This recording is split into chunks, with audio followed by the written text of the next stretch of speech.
Today I'm just outside of Leeds city centre visiting this property and meeting a fellow property investor, George Burns. I'm going to ask him about all of his businesses and then talk to him about the secret that he's uncovered behind why buy, refurbish, refinance to serviced accommodation is potentially one of the best new strategies. One of the reasons I wanted to come to this project, other than meeting with you again, of course, is because I wanted to learn more about your ideas around BRR to serviced accommodation, which arguably is another workaround with the Renters' Rights Act coming in. It helps, doesn't it? Massively. And I think everyone talks about, the new strategy of this year, the new strategy of that next year, whatever you. But if you were to label it, right, this is actually a massive opportunity that maybe most people don't even think about. I don't think about, I keep my portfolio very separate from my day-to-day business. But if I wanted to make my portfolio more profitable, this is possibly one of the best routes to do it, would you say?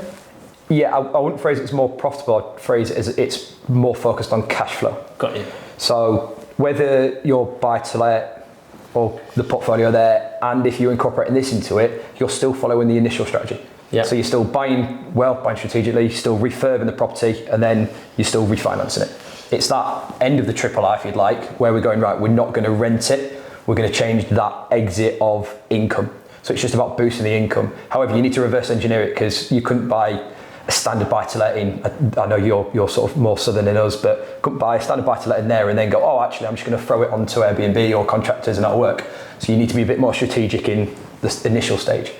But that's in where the property is located? Location. The good thing with us is we spent the last 2 years building companies around that. So we're ahead of the game. So we've got a management company already. We have someone in place in the company that are working with contractors, working with the companies, working with large companies that send people up here, whether that's electricians. We've got like a shop fitting company that we work with. We've got several companies that go, right, well, we send people up in these areas. So we know that there's going to be opportunity there. For example, I didn't know where it was, so no offense to anyone that if they do, but Northwich, which is in Cheshire. Right. Again, exactly.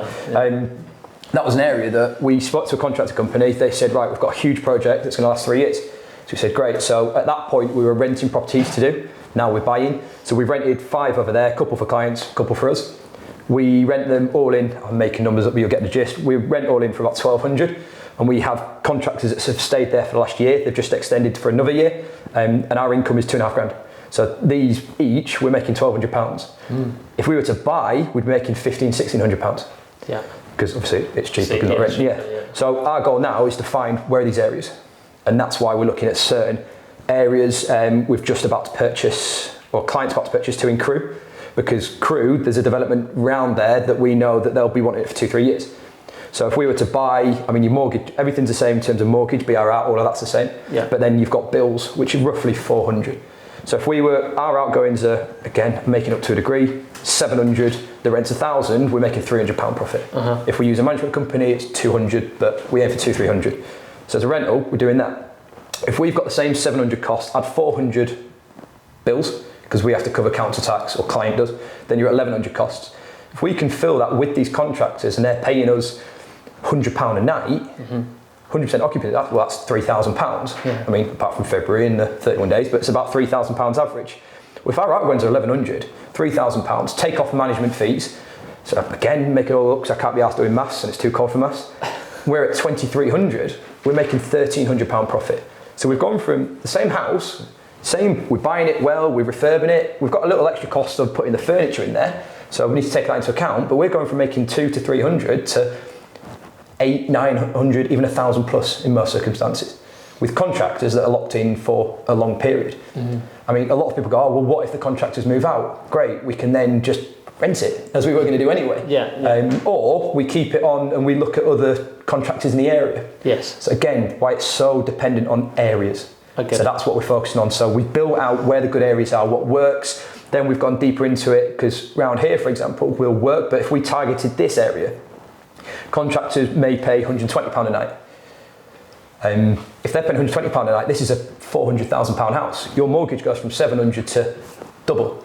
So then you're not making as much profit. So it's definitely like area dependent with most investors. But this one won't purely be contractors, because we've got the hospital, we've got other stuff, and we know that, it'd be, as we said here, because it's a 5-bed as well, we know we could get around 50, 60 pound per contractor per night, and then that equates to more than what.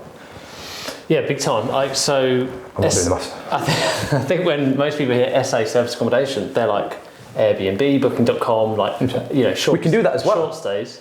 So when you're actually going contractors, like focusing contractors. Yeah. But again, for me, for us, it's our job to mitigate risk for investors. Yeah. So when we're getting it furnished, it looks nice. Don't get me wrong, it's not a hotel, but it looks nice. You've got your kitchen, you've got your bathroom facilities, and then you've got your big bedrooms.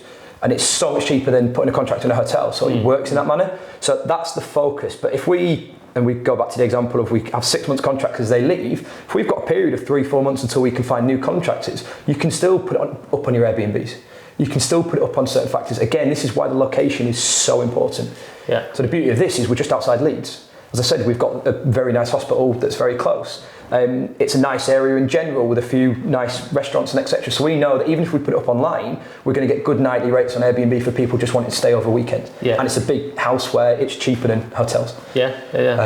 So there's a few factors, but we've built everything now, so we've got all of that in place. But our focus is that contractor side. So if someone was to do this themselves, okay, they're gonna kind of warm up. Yeah. You're talking quick enough. I feel that was going to keep you warm. Yeah. I think if someone was to go and do this themselves and they find a good property to rent to contractors, can they expect 100% occupancy of that model? Expect's the wrong word, but Okay. you can definitely get it. So there's 2 ways of doing it, just like with sourcing. It's finding the property, then finding the company. Or finding the company, then finding the property. So for us, if you want to expect it, it's finding the company in the areas and going, great, okay, and it'll take us 6 months, it needs to be a big project, either coming or a long project in general, and then finding it in the area. Because if you go, right, I'm going to find it in this area because I know it's good, and then you find the company, you might struggle, it might take a lot longer to find the company. Got it. Okay. So it's about doing it that way rather than that way. The other way around. Okay.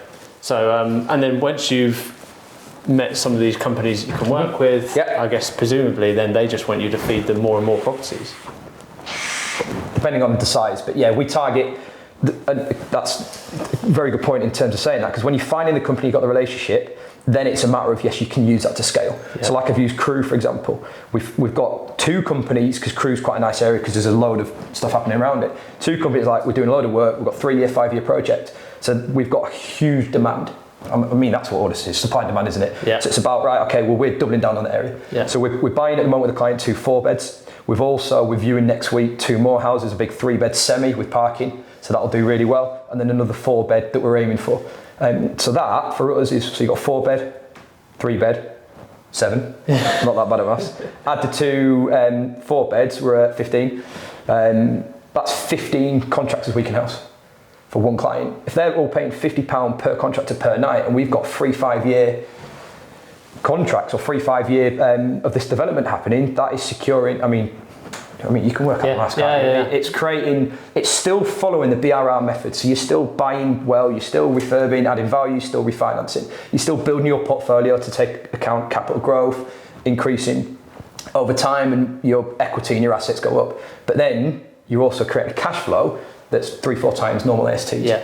And you're moving away from rent rights and etc. that a lot of people are wary of. Yeah. Again, I still think there's positives to it, but most retail investors are going, ooh, getting scared. And that's because someone that's staying in your property short term doesn't have the same rights. Yes. So for anyone, just for clarity, right? But no, I think going over the principles, the buying principles still apply exactly the same way in BRR. And then on the rental, you have found that roughly £50 per night per room is what they pay. Broadly speaking, yeah. If you go down to London, I'm sure it won't be £50 per person. Yeah. But in some of these areas surrounding cities and that. Most hotels are £100 a night, aren't they? Yeah.